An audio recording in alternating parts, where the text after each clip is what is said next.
الحمد لله نحمده ونستعينه ونستغفره ونعوذ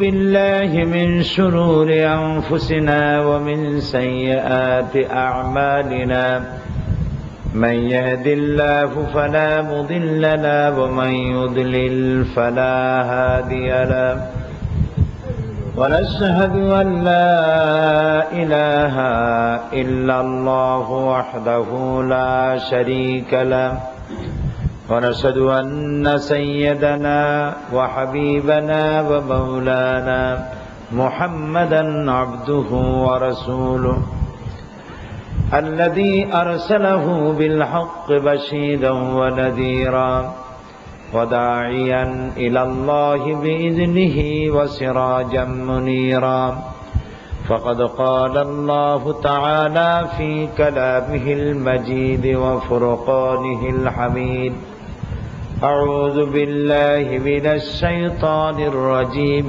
بسم الله الرحمن الرحيم إن الله وملائكته يصلون على النبي يا أيها الذين آمنوا صلوا عليه وسلموا تسليما صلى الله على محمد صلى الله عليه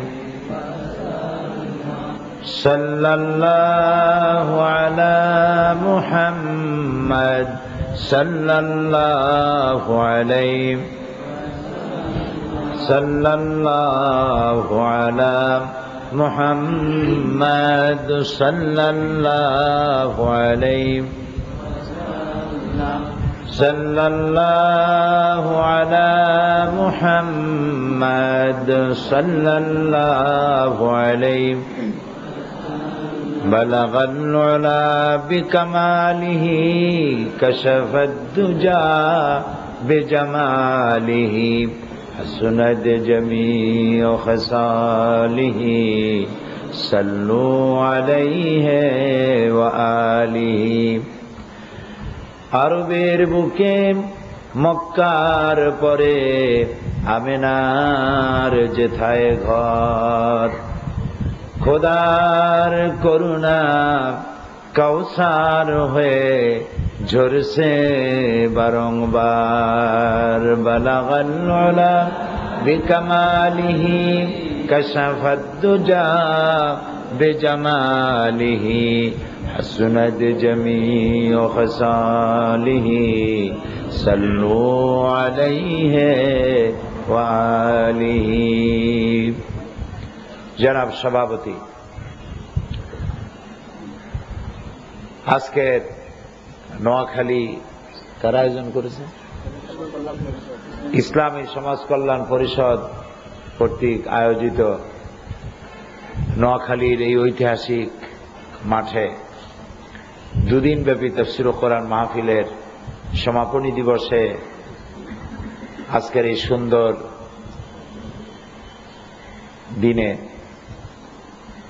মা বোনদের জন্য বিশেষভাবে আয়োজিত এই মাহফিলের সম্মানিত সভাপতি, ওলামায়ে কেরাম, সুধীমণ্ডলী এবং সম্মানিত মা এবং বোনেরা, আপনাদের সকলকে আসসালামু আলাইকুম ওয়া রাহমাতুল্লাহি ওয়া বারাকাতুহু। আমরা আল্লাহ সুবহানাহু ওয়া তাআলার দরবারে লাখো কোটি শুকর আদায় করি যে মহান আল্লাহ তাআলা আমাদেরকে কোরআনের কথা শোনার জন্য এখানে উপস্থিত করেছেন। আমরা সবাই পড়ি আলহামদুলিল্লাহ। এবং গতকাল এবং রাত্রে যে প্রচন্ড গরম ছিল, তাল পাকা গরম, বলা যায় তাল ভর্তা করা গরম, আল্লাহ তাআলা খুব দয়া করে আজকে একটু ঠান্ডা ঠান্ডা ভাব দিয়েছেন, আকাশে মেঘ দিয়েছেন। আল্লাহর বান্দিরা কথা শুনতে আসবে, আল্লাহ এই জন্য একটু সম্ভবত মেহেরবানি করেছেন। আমরা বলি আলহামদুলিল্লাহ।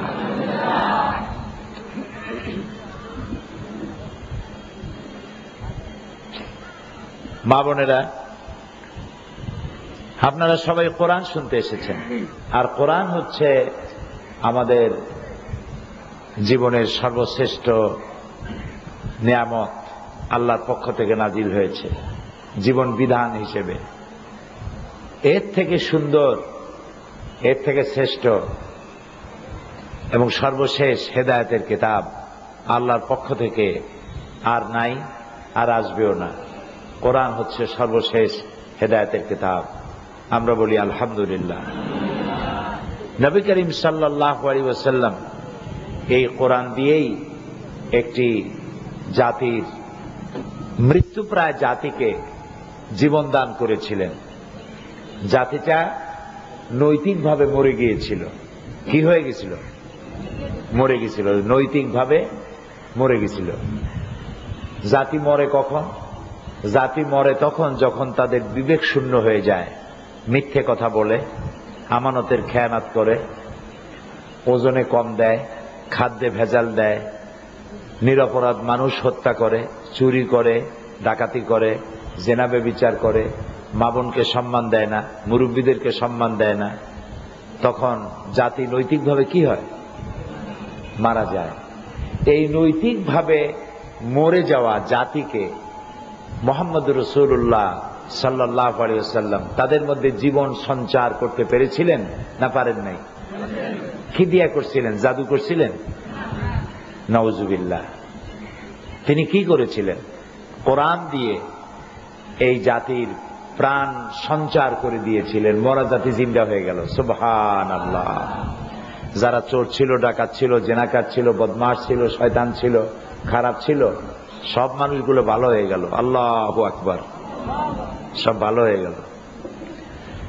যাদের জ্বালায় মেয়ে লোকেরা রাস্তা দিয়ে হাঁটতে পারত না, সেই সব লোকেরা মেয়ে লোকদের সতীত্বের হেফাজতকারী হয়ে গেল। যারা বাড়ি বাড়ি গিয়ে চুরি করত, ডাকাতি করত, তারা মানুষের সম্পদের পাহারাদার হয়ে গেল। সুবহানাল্লাহ। এই পরিবর্তন এনে দিয়েছিল কিসে? কোরআন শরীফে। মা বোনেরা, কোরআন শরীফ 30 পারা, এতে রয়েছে 540টি রুকু, 6666টি আয়াত। বিশাল কোরআন। আমি তো সব আপনাদের শোনাইতে পারবো না অল্প সময়ের মধ্যে। অল্প সময়ের মধ্যে যেটুক বলা যায় সেটুকুই আমি আপনাদেরকে শোনাতে চেষ্টা করব ইনশাআল্লাহ। আমি আজকে বলতে চেষ্টা করব যে কোরআনের মূল মেসেজটা কি, কোরআনের মূল বক্তব্যটা কি। কেউ যদি বলে যে কোরআন শরীফ এত বড় কিতাব, এত কথা শোনার তো আমার সময় নেই, এই কিছু কথা শুনেই তো বাড়ি যেয়ে রান্না বান্না করতে হবে, তা না হলে পুরুষরা কি খাইয়া বিকেলে ওয়াজ শুনতে আসবে, এই জন্য বাড়ি যেতে হবে। তো এত বড় কোরআন শরীফের এত কথা কেমনে শুনবো? তাহলে আমি ওই কথাটাই বলবো যে কোরআনের মূল মেসেজ কি, কোরআনের টার্গেট কি, লক্ষ্য কি। কোরআনের টার্গেট হচ্ছে মানুষ। কোরআনের টার্গেট কি বলুন তো? মানুষ। শুধু মুসলমান না, যাদের নাম মানুষ। হিন্দু কি মানুষ না? হিন্দু কি? খ্রিস্টান, বৌদ্ধ, তেলি, মুসি, ধোপা, নাপিত, এরা কি? ইহুদি, নাসারা। যাদের নাম মানুষ, কোরআন শরীফ তাদেরকেই টার্গেট করেছে। তাদেরকে টার্গেট করেই কোরআন নাজিল হয়েছে। লক্ষ্য কি? লক্ষ্য হচ্ছে এই মানুষগুলিকে, উদ্দেশ্য, লক্ষ্য হচ্ছে মানুষ, উদ্দেশ্য হলো এই মানুষগুলি যেন আল্লাহর গোলামে পরিণত হয়ে যায়। মানুষগুলি কার গোলাম হবে? আল্লাহর গোলামে পরিণত হয়ে যাবে। এই জন্য কোরআনে কারিমের যদি কেউ এক কথায় জানতে চায় যে কোরআনের মূল বক্তব্য, ভাইটাল পয়েন্ট, সেন্ট্রাল পয়েন্ট, মূল বক্তব্যটা কি, সেটা আল্লাহ তাআলা কোরআন শরীফের শুরুতেই বলে দিয়েছেন। আল্লাহ তাআলা বলেছেন, ইয়া আইয়ুহান নাসু উবুদু রাব্বাকুমুল্লাযী খালাকাকুম ওয়াল্লাযীনা মিন ক্বাবলিকুম লাআল্লাকুম তাত্তাকুন। হে মানব সকল, দাসত্ব করো, আনুগত্য করো, গোলামি করো